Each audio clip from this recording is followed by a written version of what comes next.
Hola amigos, ¿cómo están? Espero que se encuentren muy bien. Esta vez vamos a ver otro pequeño biotest de 20 preguntas y vamos a iniciar con la pregunta uno. Hombre de 50 años con antecedente de obesidad y más de 34 e hipertensión arterial en tratamiento. Es traído por su cónyuge debido a ronquidos intensos, episodios observados de pausa respiratoria mientras duerme. El paciente refiere somnolencia diurna excesiva que afecta su desempeño laboral y cefalea matinal intermitente. Al examen físico se destaca cuello ancho y orofaringe estrecha, Malan-Patty 4. ¿Cuál es el examen de elección para confirmar el diagnóstico y determinar la severidad? Escala de somnolencia de Epworth, oximetría de pulso nocturna, polisomnografía de noche completa, radiografía de partes planas de cuello o espirometría con curva de flujo volumen. Bueno, acá claramente por los antecedentes, más que todo eso de obesidad, que es traído por su cónyuge, también es un dato muy, pero muy importante, ya que esta persona observa esas pausas respiratorias y los ronquidos del paciente, e igual es un dato muy importante, y este Malapati, que además de ser clave para el diagnóstico de esto que se trata de un SAOS, síndrome de apnea hipopnea obstructiva de sueño, igual pues nos sirve para saber que va a ser de ah, difícil intubación.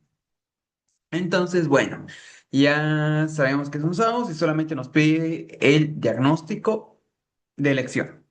La escala de somnolencia de Epworth es un cuestionario subjetivo donde pues sí apoya el diagnóstico, apoya nuestra sospecha, pero aún así es bastante subjetivo ya que el paciente nos puede mentir. Oximetría de pulso, ruptura, bueno, está muy bien. Como screening de manera inicial está perfecto, pero aún así no nos da el diagnóstico como tal, ya que pues no nos dice si realmente o bueno, no nos da datos de severidad respecto al índice de hipopneas, apneas, así que la podemos descartar. Polisomnografía de noche completa, pues sí, es la correcta examen de elección para SAOS. Preguntita, pues clave, muy sencilla. La radiografía de partes blandas, pues no sé, una hipertrofia de amígdalas, por ejemplo, en pacientes jóvenes, bueno, más allá de eso, o incluso partes blandas, no podemos descartar. Espirometría, síndromes obstructivos, bueno, no sé, un asma, un EPOC, pero más allá de ello no nos sirve para nada. Entonces, simplemente vamos a marcar la alternativa C, la cual, pues, es la correctísima, donde tenemos el índice de apnea-hipopnea del sueño, SAOS. Pero bueno, este índice es un dato muy clave, ya que esto es lo que le falta a la oximetría. Acá vamos a ver esto de las apneas, vamos a ver las hipopneas. Exactamente, pues va a medir muchos parámetros, por ejemplo, el electroencefalograma, las bandas tóraco-abdominales, la cánula nasal para medir el aire, para ver que esto sea una apnea obstructiva o una apnea central, para ver la etapa del sueño, pues es por algo, es el diagnóstico de elección, esto de la polisomnografía. Vamos a la pregunta número 2. Mujer de 24 años consulta por irregularidad menstrual desde la menarquia, con periodos que ocurren cada 3 a 5 meses. Al examen físico destaca un índice de masa corporal de 31, obesidad, presencia de acné moderado en rostro, vello terminal en la línea alba y mentón. Trae una ecografía transvaginal que informa útero normal, ambos ovarios con presencia de 15 folículos de 5 milímetros en la periferia cada uno. ¿Cuál es el diagnóstico más probable? Hipogonadismo hipogonadotrópico, insuficiencia ovárica prematura, síndrome de ovario poliquístico, hiperprolactinemia o hiperplasia suprarrenal congénita de inicio tardío. Pregunta, yo pienso que es sencilla, pienso yo. Tenemos este dato pues bastante importante de que el periodo, cada 3 a 5 meses, el índice de masa corporal, los datos de hiperandrogenismo, incluso la misma ecografía que pues nos da el diagnóstico, ya nos da el diagnóstico claramente, eso está súper sencillo. En un hipogonadismo hipogonadotrópico, no, acá tendríamos que pensar en causas de amenorrea central, eso es una amenorrea secundaria. pero una amenorrea, sí, amenorrea secundaria, pero acá es una amenorrea central. Esto, por ejemplo, la vemos en anorexia nerviosa, en periodos de estrés, pacientes que hacen demasiado ejercicio también, e insuficiencia ovárica prematura, la FSH que tiene que estar aumentada, síndrome, bueno, esta es la correcta, hiperprolactinemia, no tenemos datos de prolactina, hiperplasia suprarrenal congénita de inicio tardío, pues bueno, esta sí la podemos llegar a pensar de cierta manera, pero todo este cuadro que está descrito acá es clásico, pero realmente súper clásico del síndrome de ovario poliquístico, la cual es la correcta. La disfunción ovulatoria, ¿por qué? Porque esta paciente tiene una oligonovulación de 3 a 5 meses. Si es, pues, dato clave, muy sugerente, además del hiperandrogenismo y además de los hallazgos en la ecografía, para pensar todo, absolutamente todo, en un SOP. Pregunta, pues, sencillísima y la más clásica de las clásicas de SOP. Vamos a la pregunta 3. Paciente con antecedentes de asma y atopia sufre disfagia intermitente, sensación del cuerpo extraño y eosinofilia en biopsia. ¿Cuál es el diagnóstico? Esofagitis por citomegalovirus, esofagitis eosinofílica, esofagitis por cándida, calasia, reflujo gastroesofágico. El reflujo gastroesofágico no viene con eosinofilia ni con sensación de cuerpo extraño. Bueno, tal vez... No, incluso aunque fuera típica viene con tos, así que la descartamos. Acalasia. Eso viene con disfagia ilógica que puede alternar entre a líquido sólido, sólido líquido, pero sí es algo ilógico. Así que la descartamos porque pues, acá no tenemos esos datos. Y vean esto, eosinofilia en biopsia, cuerpo extraño, creo que está sencillo, igual a los antecedentes, creo que está muy sencillo. Esta esofagitis por citomegalovirus y cándida no son las correctas. Esta cándida pues tiene este flujo mayormente en pacientes inmunosuprimidos, al igual que la esofagitis por citomegalovirus, solamente que esa esofagitis por citomegalovirus tiene úlceras, que es el dato más relevante. Entonces, simplemente será una esofagitis eosinofílica, todos los antecedentes concuerdan, bueno, ni tanto, esos de los asma y atopia de disfagias, asma y atopia es algo muy rarito, pero el hecho de que tengan sensación de cuerpo extraño eosinofílica, como que ya son más sugerentes. Entonces, pues bueno, esta esofagitis eosinofílica es una enfermedad inflamatoria de origen inmunomediado estrechamente vinculada a antecedentes atópicos como asma y alergias. Produce esta disfagia intermitente, episodios de impactación alimentaria que, pues bueno, esto más, pienso que lo más resaltante de esta eosinofilia son los datos más característicos. Lo, el reflujo o la enfermedad por reflujo gastroesofágico, la candidiasis o el citomegalovirus presentan manifestaciones distintas y deben excluirse.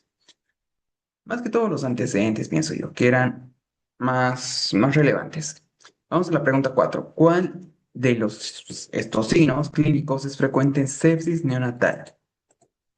Hipertensión, erupción cutánea sin fiebre, taquipnea exclusiva sin otros signos, inestabilidad térmica, poliuria. Pregunta que está sumamente sencilla. Hipertensión sería algo muy raro. Erupción cutánea sin fiebre, pues debería haber fiebre. Incluso tampoco sería para pensar. Bueno, si hay fiebre, datitos de la alternativa correcta, pues sí, podemos pensarlo. Aún así hay muchos otros parámetros. Taquipnea está muy bien, pero sin otros signos puede ser algo discutido, pero pues más que ver solo taquipnea, el hecho de que existe inestabilidad hemodinámica como hipotermia, fiebre, es un dato más fidedigno de que sí exista sepsis neonatal. Poliuria, no la descartamos, también no es de los más importantes respecto a una sepsis neonatal. La inestabilidad térmica que puede presentarse como hipotermia o fiebre es un signo clínico frecuente en la sepsis neonatal.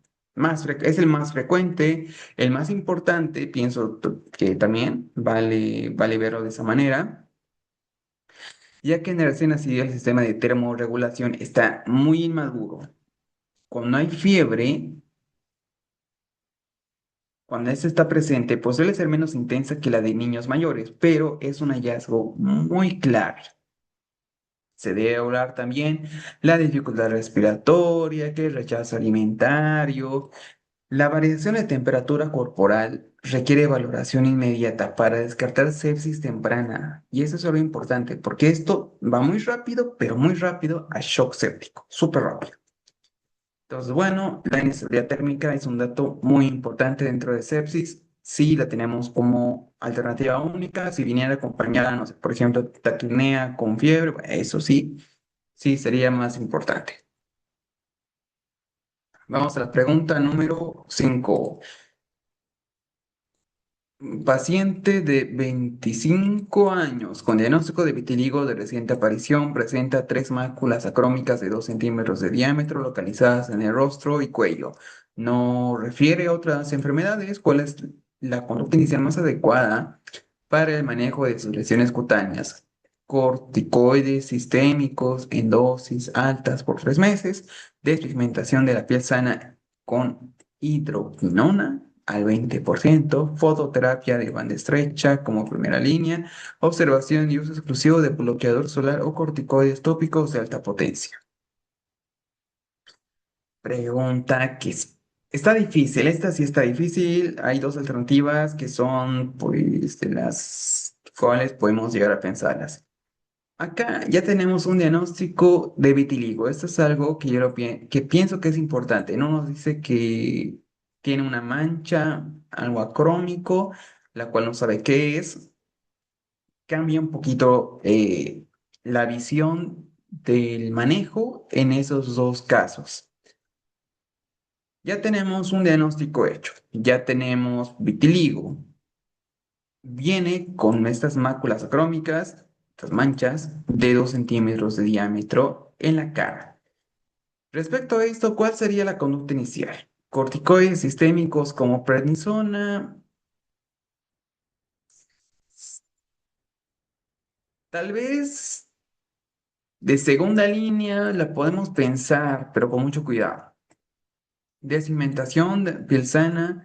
Más que ver esto, quizás la alternativa C sea, pero este es no de primera línea, sino de última línea, esta fototerapia, que sí, sí se la puedo llegar a usar, pero sería de última línea, también la experimentación.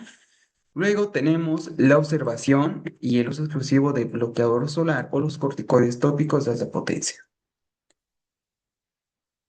Aquí está la clave. ¿Cuál podemos pensar? Si vemos desde la perspectiva donde este paciente nunca llegó con el diagnóstico y es la primera vez que lo vemos, pues sí, sería más fácil pensar en observación y bloqueador, porque esto es lo primero que indicamos. Tal vez que tenga una manchita, sí sería bueno esto. Pero pues bueno, acá ya tiene las manchas, están en la cara. Tratamos de que no se expanda.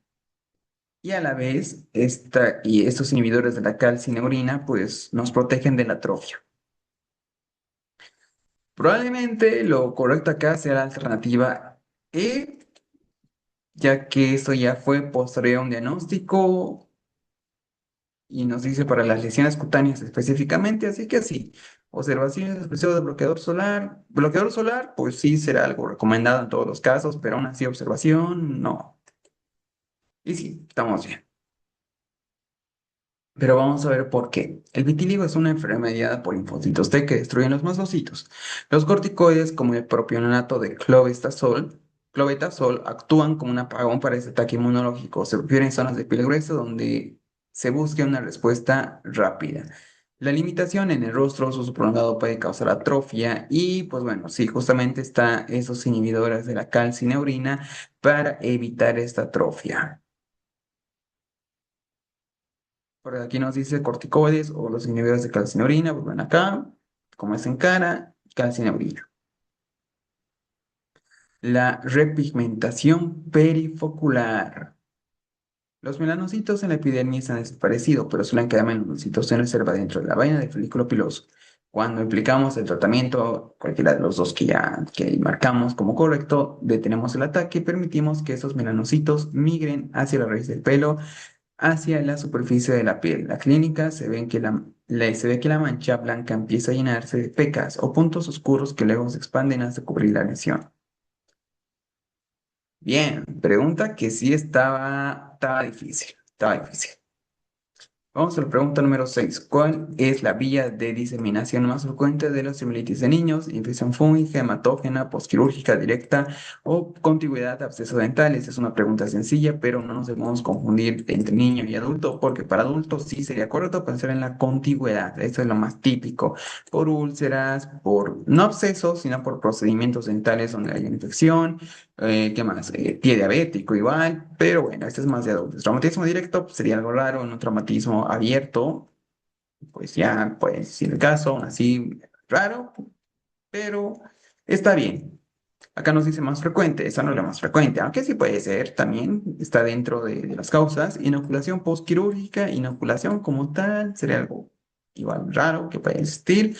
Infección fúngica, inmunodeprimidos, pero pues incluso esto creo que es lo más raro de lo más raro en inmunosupresión, donde esté infectado con un hongo que cause osteomielitis. Bueno, sería uno en un millón quizás, pero se puede dar. Si somos bastante rebuscados. Lo correcto será pensar simplemente en la vía hematógena. Esto es lo más típico dentro de los niños. Y esto porque, primero, hay múltiples etapas en los niños, múltiples etapas de desarrollo en los niños. Acá nos habla de los núcleos de crecimiento y la red vascular de la metáfisis de los huesos largos, que estos presentan una irrigación lenta y en bucle, lo que facilita mucho el alojamiento de las bacterias tras una bacteremia. Esto luego produce pues el dolor óseo agudo, fiebre, alimentación funcional, toda la clínica. Y el diagnóstico debe ser precoz, lo más que se pueda. Así evitamos que existe esta osteomielitis crónica o simplemente las consecuencias de la misma osteomielitis. Y en adulto, pues lo más frecuente es por contigüidad. Vamos a la pregunta número 7. Hombre de 45 años refiere que las mujeres de su trabajo se le insinúan y quieren tener una relación con él. Sin embargo, no hay testigos de estos hechos y al interrogar a sus compañeras de trabajo lo niegan. Al confrontar al paciente se enoja ya que le molesta que no le crean en lo que él dice. ¿Cuál es el diagnóstico más probable? Delirante crónico, trastorno de personalidad narcisista, hipomanía, esquizofrenia, dismorfobia. Esa pregunta es la más típica que vamos a encontrar en Psiquiatría de la UNACOM, ya lo vimos en las construcciones también. La dismorfobia pues es incorrecta, esta simplemente es percibir que algo en el cuerpo está mal. Por ejemplo, un ojo más grande que el otro, pero pues solamente la persona, el paciente lo percibe, nadie más. Esquizofrenia, no tenemos datos de alucinaciones, síntomas positivos, negativos, descartada. Hipomanía, episodios de irritabilidad, verborrea, descartada, no tanto manía. Trastorno de personalidad narcisista, donde no, ese es un trastorno de personalidad donde el paciente se cree mejor que todos. Y también datos de que, bueno, esos datos de grandiosidad del mismo paciente. Acá hay un dato que cuenta el paciente que él lo piensa que es real, o sea, que él cree que todo esto es verosímil, pero en realidad no lo es tanto. Aún así, no se sale de sus cabales, está todo dentro de lo más o menos normal, porque el paciente trabaja, que tiene vida social, no hay datos de psicosis, no hay datos de alucinaciones, no hay datos de que se crea mejor que los demás, simplemente tiene este pensamiento que el paciente piensa que sí es así donde pues las mujeres de su trabajo se le insinúan, lo que es totalmente correcto pensar en un trastorno delirante crónico en este contexto. Corresponde a este trastorno, pues el delirio está circunscrito en un tema específico y el funcionamiento global del individuo suele mantenerse relativamente conservado y es de tipo erotomaníaco. Hay muchos tipos, a la final es erotomaníaco porque cree ser amado por una persona, por muchas personas, en este caso por todas las mujeres de su trabajo. Pues, es algo, es un subtipo, es simplemente un tipo de esta idea delirante crónica o de ese trastorno. La convicción delirante es firme y no se modifica frente a evidencia contraria. Este es un dato pues, muy característico.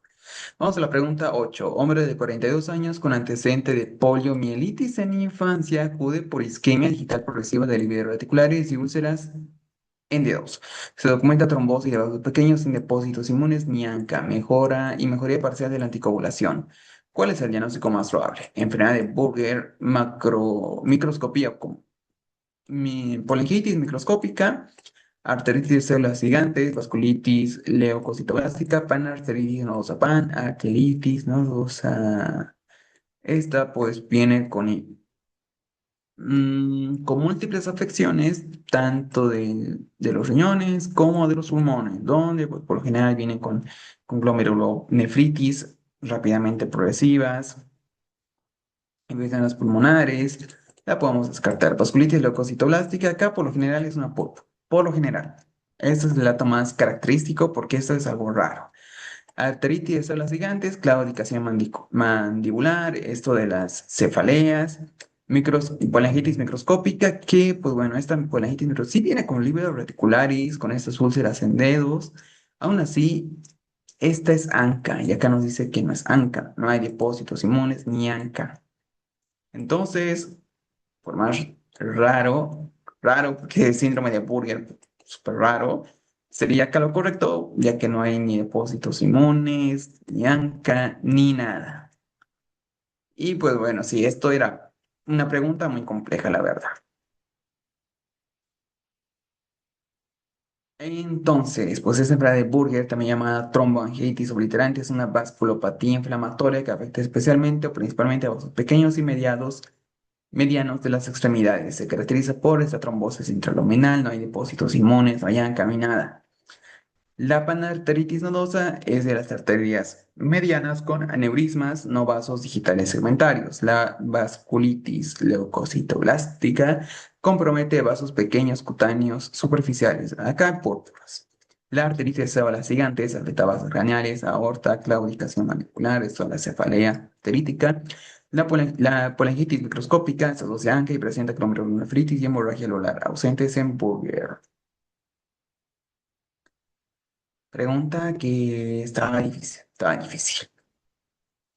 Vamos a la pregunta número 9. Un hombre de 58 años, diabético tipo 2 con antecedentes de un infarto agudo de miocardio hace 2 años, presenta en tratamiento con atorvastatina 40 miligramos día. En su control refiere dolores musculares difusos, mialgias, en una semana de evolución. Sin debilidad objetiva, sus exámenes muestran LDL de 62 y creatinina fosfoquinasa de 450, el límite nos dice que es 200. ¿Cuál es la conducta más adecuada a seguir? ¿Cambiar a torvastatina por un fibrato para evitar daño muscular? Mantener tratamiento ya que la elevación de la CPK es menor a 10 veces el límite superior. Suspender la torvastatina de forma definitiva debido a rabdomiólisis inminente. Aumentar la dosis de torvastatina a 80 para alcanzar una meta de LDL menor a 55 o suspender temporalmente la estatina. Evaluar causas secundarias de miólisis y controlar la CPK. Sencillo. Acá tenemos mialgias, solo mialgias, por esta torvastatina, que la cual es un efecto, es una reacción adversa medicamentosa, es algo que se puede complicar rápidamente, así que cambiar la torvastatina por un fibrato, no vamos a cambiar, los fibratos por lo general se usan para trigliceridemias, ya que no tenemos ningún dato de ello. Incluso esto de la LDL puede estar en segundo plano, acá nos importa esta reacción adversa medicamentosa. Mantener el tratamiento ya que la elevación de la CPK no vamos a mantener, tenemos mialgias. Hay una alternativa que lo explica de mejor manera. Suspender la torvastatina de forma indefinitiva debido a esto va lo mismo que la alternativa B, no vamos a suspender de manera definitiva. Aumentar la torvastatina a 80, no vamos a aumentar si ya tenemos mialgias, lo correcto será pensar, simplemente suspenderlo de manera temporal, tal vez hay otras causas, tal vez no, y recontrolar la CPK y considerar si vamos a cambiar de fármaco. Entonces, tenemos el umbral donde la elevación de la CPK podrá ser leve o severa, mayor a 10 veces o menor a 5 veces. La importancia de la suspensión, donde vamos a ver una prueba de causalidad, ya que este dolor muscular puede ser por otras causas, ejercicio, falta de vitamina D, hipotiroidismo, a pesar de que no tenemos nada acá, podría ser lo correcto. Y el riesgo de prevención secundaria, donde pues si el paciente ya tuvo un infarto, porque nos dice que sí, sí tuvo el infarto, las estatinas en él no son para bajar los números, sino para estabilizar la placa de ateroma y evitar que se rompa, causando un nuevo infarto. Por eso la alternativa a supresión definitiva es incorrecta. Bueno, también otra manera de verlo, ya que pues lo correcto será evitar nuevamente esta placa. Vamos a la pregunta número 10. ¿Cuál es la localización más frecuente de fisura anal primaria? Línea medial, supraepitelial, cara posterior del canal, anterior, zona lateral izquierda. Bueno, laterales no son. Anterior, como que no, tampoco. sería anterior. Posterior o línea medial. Supraepitelial o del canal anal. Mm, Línea media, no. Línea media o posterior o el canal anal, supraepitelial. Creo que sí la vi. Cara posterior, canal anal, sí, sería esta. Línea media, pues van a estar en la línea media. A ver, vamos a colocarla ahí. No puede ser. La fisura anal primaria se localiza clásicamente en la línea media posterior del canal anal, zona donde la vascularización y la elasticidad de la mucosa son menores. Habrá más fragilidad tisular, las fisuras agudas suelen iniciarse en esta región. Pregunta. Creo que sí estaba sencilla y me compliqué. Vamos a la pregunta 11. ¿Qué medida es esencial en profilaxis de sangrado en trombocitopenia severa? Ingesta de aspirina, anticoagulantes, ejercicio de alta intensidad, evitar fármacos antiplaquetarios y contacto brusco, suplementación de vitamina K. Profilaxis en sangrado en trombocitopenia. Trombocitopenia están malas plaquetas. Aspirina, pues no vamos a dar aspirina, está muy mal. Bueno, el uso de anticoagulantes está aún peor. Tenemos riesgo de sangrado, como profilaxis, no vamos a anticoagulantes. Esto pues va a agravar demasiado el sangrado. Acá no, de alta intensidad está mal. Más bien sí podemos dar ejercicio, pero no de alta intensidad. Se puede caer y pues si ya estamos pensando en sangrado, podemos complicar el cuadro. Y vitamina K no sería lo correcto. Más que esto, quizás pensar en evitar fármacos antiplaquetarios y contacto físico brusco. Aunque igual puede ser la vitamina K, ¿será? ¿Qué opinan ustedes? Suplemento de vitamina K. ¿Será que afecta en algo a una trombocitopenia? Pues no tiene nada que ver con la trombocitopenia. Entonces, la alternativa correcta sí, pues es la D. Las plaquetas son esenciales para la hemostasia, formando el tapón hemostático inicial. Y acá eso es acá es el problema esto, las plaquetas. Pues bueno, era una pregunta algo confusa, pienso, pero aún así, evitar fármacos antiplaquetarios. Tenemos riesgo de sangrado por trombocitopenia severa y contacto inicial brusco porque se puede caer y pues bueno, vamos a provocar una hemorragia severísima. Es lo correcto. Nos habla de que se debe evitar esas actividades de riesgo, administrar esos fármacos que van a tener pocas plaquetas y demás disfuncionales, lo que va a multiplicar el periodo de sangrado.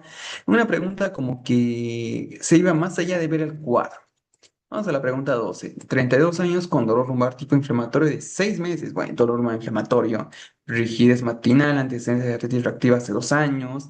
Examen, dolor a la compresión de sacroiliacas y entesitis de inserción del tendón. Esta inflamación justamente en el sitio de la inserción del tendón. ¿Con cuál prueba de laboratorio es útil para confirmar espondiloartritis seroconerativa? Bueno, incluso hasta el diagnóstico tenemos. Factor reumatoide, anticuerpos anti-DNA, ANCA, anti-CCP, HL27 es una pregunta muy sencilla. Reumatoide y CCP es para artritis reumatoide. La descartamos porque ya nos dice el diagnóstico. ANCA para vasculitis y esto de anticuerpos anti-DNA para lupus. Entonces nos quedamos con la alternativa E.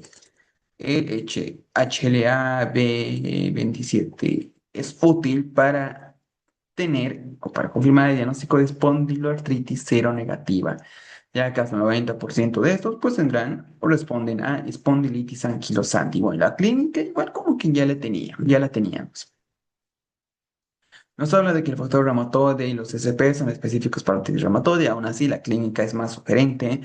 La ANCA, vasculitis y los anticuerpos antidenea para pues, está sencillo. Vamos a la pregunta 13. ¿Qué profilaxis secundaria se recomienda tras un episodio de peritonitis bacteriana espontánea? Ojo, que acá nos habla de profilaxis secundaria, no antes de tener enfermedad, sino cuando ya tuvimos, bueno, no es como tal enfermedad, sino después de que ya tuvimos esta peritonitis. Doxy, Norflox, Metoclopramide, Amoxicil para peritonitis bacteriana espontánea. Bueno, una pregunta, pienso que es algo rebuscada, un poco rebuscada, la verdad. Pero bueno, igual y pues está sencilla, una es acá la elección, no es lo que veíamos, justamente ya hablamos de la profilaxis antes de que aparezca esta PBE, donde teníamos un sangrado varicial en la citis. Dejen en los comentarios cuál era este medicamento de lesión que se daba una vez al día. Pero bueno, en este caso, Doxy, Metro, Amoxi están descartadas. Solamente aumentaríamos la resistencia bacteriana, donde pues el norfloxacina es el de elección. Es el de elección para profilaxis tras un episodio de peritonitis bacteriana espontánea. Otro que nos puede ayudar puede ser el cotrimoxazol, pero no se lo recomienda tanto, ya que incluso puede haber resistencia directamente al cotri o solamente se usará en casos especiales como alergia, por ejemplo. Sí, alergia. Entonces, tras un episodio de peritonitis bacteriana espontánea, el riesgo de recurrencia es muchísimo. El fármaco de elección es la norfloxacina. En algunos casos usamos de contraindicación en las quinolonas, usamos el cotri. Aún así, puede servirnos, ¿cómo no? Por la resistencia que ya puede existir del paciente a la misma cotri. Así que sí es algo que nos ayuda, pero no sabemos qué tan bueno será. Vamos a la pregunta número 14. ¿Qué seguimientos recomienda tras resolución de ictericia obstructiva benigna? Un síndrome colestático benigno, no sé, posterior a una colecectomía que es con una piedrita. Eso puede ser un ejemplo clásico. Pero bueno, tenemos prueba de función respiratoria, imagen de control a las 4 o 6 semanas, cuantificación de RNA viral mensual, biopsia hepática semanal o ecocardio anual. Ecocardio y función respiratoria no tienen nada que ver acá, son totalmente diferentes respecto a una ictericia obstructiva benigna e incluso biopsia hepática semanal. No vamos a decir al paciente que vean cada semana por una biopsia, ni tampoco vamos a sacar pues esta RNA, eso se usará más para hepatitis y mensual. Está mal. Simplemente nos quedamos con la imagen de control de las 4 o 6 semanas. Pues estaba sencillo. Para resolver una obstrucción biliar benigna, como una colonitis tratada con RSP, es una práctica estándar. Este intervalo permite que la vía biliar previamente dilatada se descomprime y recupere gradualmente su calibre. Realizar un estudio de forma demasiado precoz puede mostrar una dilatación remanente que no representa obstrucción real, llevando interpretaciones erróneas. Entonces, primero debemos esperar a que se normalice el calibre, luego debemos descartar cálculos residuales. Bueno, aquí va el ejemplo clásico.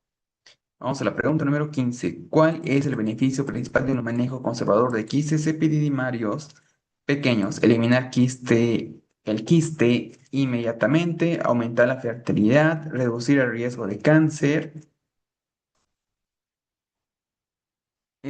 disminuir la función renal, evitar complicaciones quirúrgicas innecesarias. Bueno, igual esta pregunta está sencilla.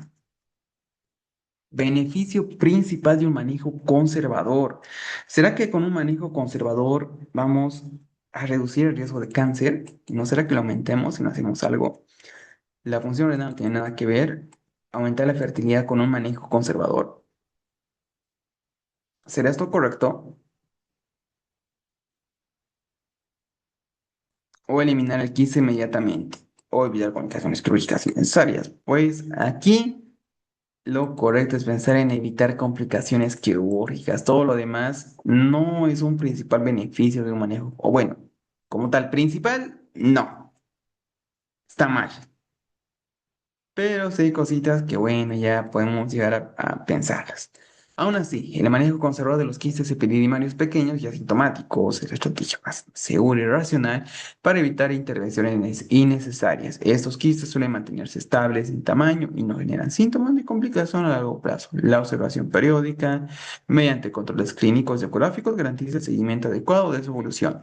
Al evitar las cirugías, se reducen riesgos de infección, sangrado o daño al epidídimo, preservando la función testicular. El enfoque mantiene calidad de vida del paciente sin exposición a procedimientos innecesarios. Vamos a la pregunta 16. Periodo de contagiosidad de la escarlatina, si no se trata, será de 1 a 2 días, 5 días tras la primera dosis del antibiótico, hasta 21 días, solo fase catarral, 48 horas tras exantema. Es una pregunta difícil. Si no se trata, pero por general siempre tratamos, o sea, es lo más lógico, pero aún así, es más de 10 días el periodo de contagiosidad. Ahora, que nos digan, pues, 12, 13, 15, y es algo muy, muy difícil. Por lo general, simplemente son más de 10 días y listo. Si tenemos antibióticos, hasta el primer día es lo correcto. Entonces, de todas esas, la única que va más allá de 10 días sería la alternativa C. Hasta 21 días, lo que Bueno, tal vez sí sea como máximo, pero por lo general sea más de 10 días ya es el periodo de contagiosidad. O hasta 10 días es el periodo de contagiosidad. Si es más, igual podrá ser lo correcto. Si es menos, no, eso sí está incorrecto. Entonces la marcamos y bueno, estamos bien.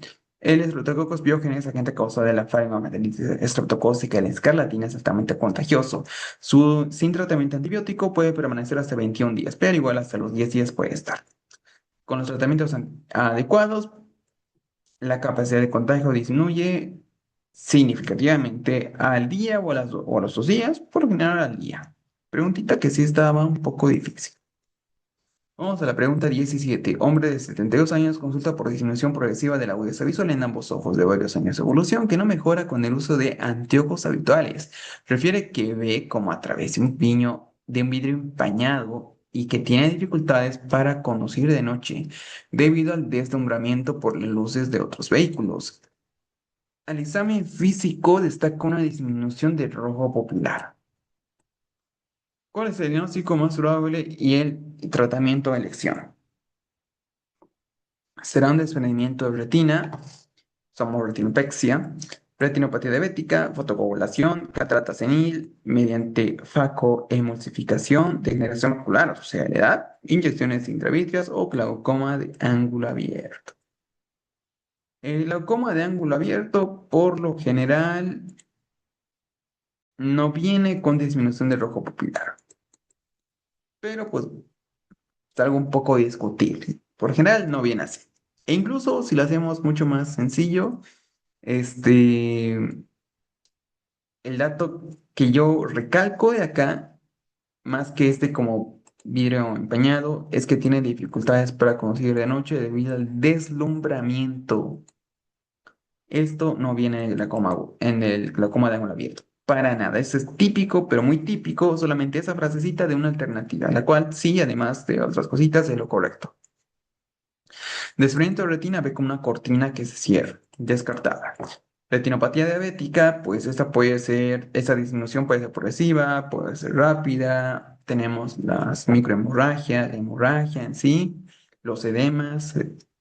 Está incorrecto, incluso el mismo antecedente, no lo tenemos. Catarata senil o degeneración ocular hacia la edad. Esta degeneración macular podría ser, pero pues viene con escotomas, mielomorfopsia, perdón, dismorfopsias. Dismorfopsias, uy, se me fue la palabra, pero son como líneas medio deformes que ve el paciente. Y los escotomas, que son escotomas con un centro blanco que va aumentando. Acá lo correcto es pensar en catarata senil.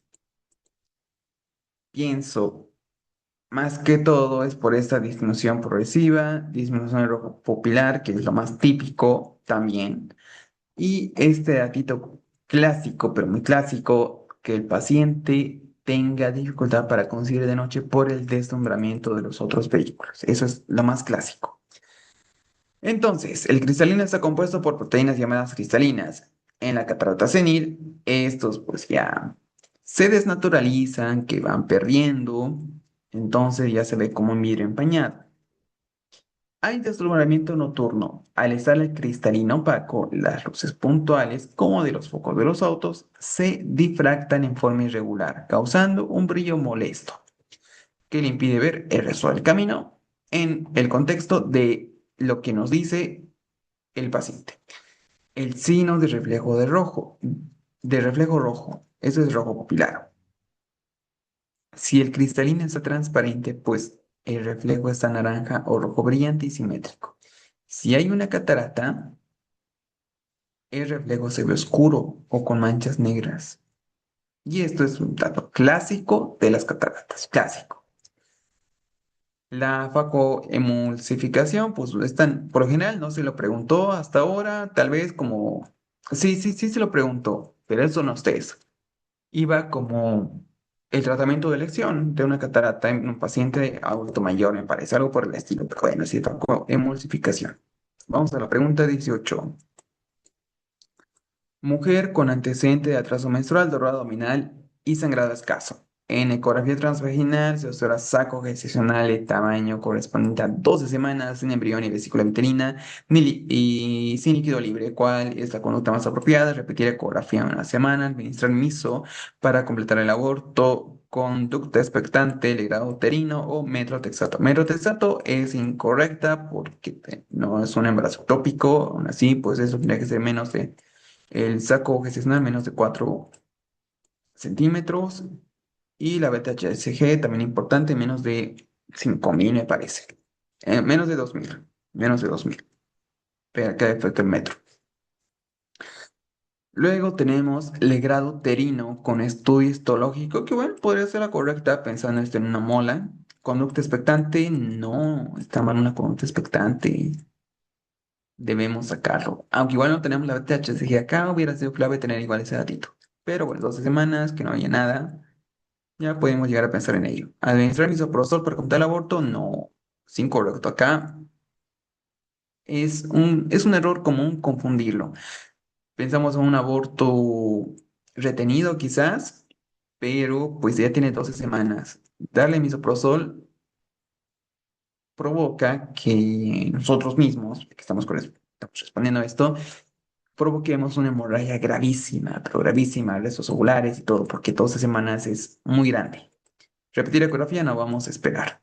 Entonces simplemente nos quedamos con el grado uterino histológico, que bueno, igual con la MEO pues, sacamos un estudio histológico, aunque sí hay algo de discrepancia respecto a la edad. En algunas guías nos dice menos de 8 semanas, AMEO más de 8, legrado. Otras nos dice menos de 12 semanas, AMEO más de 12, legrado. En este caso, al tener 12, pues bueno, legrado estará muy bien si hubiéramos tenido una alternativa que diga AMEO.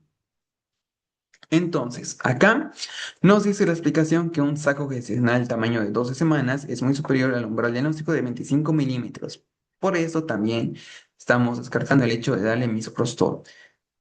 El embarazo en embrionado se caracteriza por la falla en el desarrollo embrionario, pese a la formación inicial del saco. La conducta indicada es la vocación uterina. ¿Con qué? Con el legrado.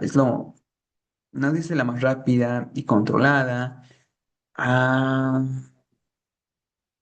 aún así, pensar en el ameo también sería un buen razonamiento clínico. De todas maneras, en el contexto de esta pregunta de esta alternativa, la única que nos quedaba era pensar en el grado. Y también de acá valoramos esto que dice para el estudio de análisis histopatológico, pensar en una enfermedad trofoblástica gestacional. Vamos a la pregunta número 19. Hombre de 64 años con dolor crónico en la articulación externo-clavicular derecha que se agrava al abrazar objetos. Examen, muestra crepitación y limitación del movimiento. Radiografía, estrechamiento del espacio externo y osteofilitos. Ya pensamos en algo. ¿Cuál es la causa más frecuente de artrosis primaria? Ya tenemos el diagnóstico de artrosis primaria. Entonces, pues, ¿pero cuál será la causa más frecuente? ¿Sobrecarga repetitiva en deportistas? Eso sí, puede ser, puede ser. Pero bueno, hay otra que es más frecuente e incluso pues el paciente no es deportista. Historial de tuberculosis por mal de Pot, ¿será? Uso crónico de corticosteroides tópicos, sí, también podría ser. Artritis gotosa, no, este es de la metatarsofalángicas, a veces en rodilla, aún así no es una causa frecuente de artrosis primaria. Edad avanzada y sexo masculino. Pues si están pensando que es la alternativa E, probablemente lo sea. Aunque yo pensaría quizás en sobrecarga repetitiva de deportistas, porque sí, esto es causa frecuente de artrosis. Pero bueno, no tenemos antecedente ni nada, solamente como causa. Que sí, solamente pregunta causa más frecuente de artrosis primaria en esa articulación, en la esternoclavicular. Esternoclavicular. Mm, yo iría por la alternativa A. Aún así, quizás puede ser la E, o la C incluso. Pero vamos por la A y esta es la incorrecta. La artrosis esternoclavicular primaria se asocia principalmente de avanzada y sexo masculino debido al desgaste progresivo del cartílago con el paso de los años. La sobrecarga repetitiva en deportistas suele relacionarse con artrosis secundaria, no con la primaria. La tuberculosis ósea y las inflamaciones gotosas afectan la articulación de forma diferente y no producen osteopitos característicos de la artrosis primaria. Eso es muy cierto, muy cierto. El uso de corticoides tópicos tampoco es adecuado. Cierto, los osteofitos. Pregunta difícil. O al menos para mí sí estaba difícil. Vamos a la pregunta 20. Hombre de 23 años, desde hace más de 6 meses ha dejado de compartir con su familia y casi no sale de su pieza. Además, ha descuidado su aspecto personal. Sus familiares refieren que en ocasiones se le escucha musicar, hablar y solo. El diagnóstico más probable es esquizofrenia, trastorno bipolar, trastorno del personal esquizoide, delirante crónico, depresión psicótica. Acá, delirante crónico ya vimos cómo es, y esto es totalmente correcta. Personal esquizoide, el esquizoide es el excéntrico, el esquizotípico es el solitario y el paranoide es el desconfiado. Bipolar, manía, hipomanía, irritabilidad, verborrea. Y nos queda dos, depresión psicótica o esquizofrenia. Acá todo habla pues de esquizofrenia. La depresión psicótica como que el tiempo no dura 6 meses, la edad 23 años, otro caso resaltante para esquizofrenia. Esto de musitar, hablar y reírse solo puede ser un dato de alucinaciones, síntomas negativos, como que no sale de su casa, no sale de su pieza, no comparte con familia. Igual podemos pensar en la apatía, en la depresión psicótica, como que viene compartido con esto de que no sale de su casa, de su familia. Aún así, no es lo más frecuente. Depresión psicótica, igual puede haber anedonia, está muy relacionado con ese trastorno afectivo. O así se desencadenaría esta psicosis. Pero acá lo correcto será pensar en esquizofrenia. Pues sí, esta es la correcta. El cuadro clínico descrito cumple con criterios diagnósticos de esquizofrenia. Síntomas positivos, alucinaciones. Negativos, aislamiento social. Deterioro funcional, alteración significativa en su funcionamiento social y personal. La duración 6 meses a inicio joven. Trastorno esquizoide, pues no presenta síntomas negativos. Depresión psicótica, tendrá el ánimo depresivo como eje central. Y trastorno delirante no muestra deterioro funcional ni síntomas negativos tan marcados. Muy bien, ya llegamos al final. Estoy bastante seguro de que todos ustedes sí marcaron bien la alternativa, o bueno, la pregunta 10 y la pregunta 19, porque bueno, sí pienso que eran preguntas que difíciles, difíciles como tal, quizá no, pero sí, sí tenían su grado de complejidad. Pero sí, ustedes seguramente lo marcaron muy bien y sacaron un 20 de 20, o al menos un 19 de 20. Bueno, nos vemos en otro video test y sigamos estudiando, doctores.